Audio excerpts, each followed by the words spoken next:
kaate jireenya gaarii jiraata. Gooftaa ati nu ilaali nuuf kenni maaloo furmaata. Wanti nu mul'atu nu miidhe gooftaa keessa keenya. Furmaata nuuf kenni Yesuus utoo sitti laanne biyya keenya.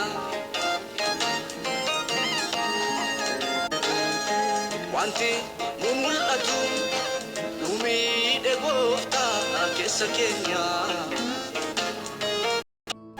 Yesuus ko nuuf kenni maaloo furmaata.